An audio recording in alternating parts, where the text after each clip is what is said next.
Je vous remercie, Monsieur le Président. Colonel, chers collègues, ma question porte sur les moyens de renforcement de la coopération entre la gendarmerie nationale et les polices rurales.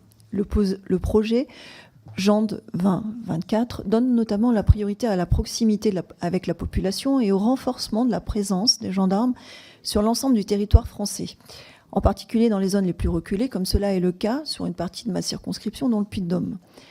Dans ce même souci d'accessibilité, des maires ruraux ont enclenché des leviers d'action avec la mise en place de polices rurales, parfois en se regroupant à l'échelle de plusieurs communes. Des conventions entre des gendarmeries et des polices rurales visant à renforcer la coopération et le maillage territorial ont été signées localement. Au regard de ces éléments, pensez-vous nécessaire de formaliser ces conventions entre gendarmerie nationale et police rurale au niveau national, ou bien incitez-vous à la voie descendante en laissant l'initiative sur le plan local en matière de coopération entre gendarmerie nationale et police rurale? Comment voyez-vous le renforcement de la coopération entre la gendarmerie et les maires pour le renforcement de l'effectivité de leur pouvoir de police dans leur commune? Enfin, sur le volet budgétaire, comment pensez-vous faciliter ces coopérations entre gendarmerie nationale et police rurale? Je vous remercie. Mon général, vous avez... Oui, alors on a un modèle qui existe déjà pas mal, c'est ce que l'on fait avec les polices municipales. Moi, je suis un ardent défenseur d'une bonne collaboration sur le terrain. C'est un petit peu stupide que l'un fasse à la place de l'autre en concurrence avec l'autre, alors qu'en réalité, il y a du travail pour tout le monde. Donc, pour moi, les conventions... Enfin, moi, je suis dans une logique de subsidiarité. S'il y a une plus-value à faire quelque chose au plan national, on le fera. J'en suis pas certain. Moi, si tout le monde s'entend localement, je laisse surtout localement les gens s'organiser.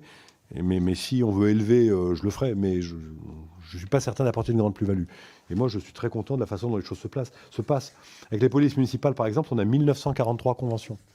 Donc, c'est des choses qui se pratiquent. Alors, si à un moment donné, il faut édicter un texte avec pourquoi pas.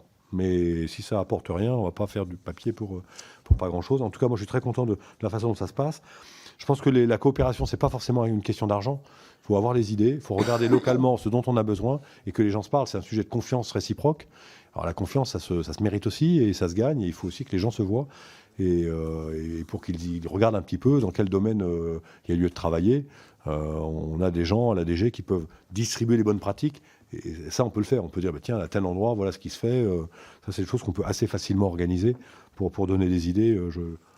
J'ai une visio avec l'ensemble des commandants de groupement et de région prochainement. Je l'évoquerai. Et puis, on fera tourner comme ça. On a une boucle CHAP sur tous les commandants de groupement.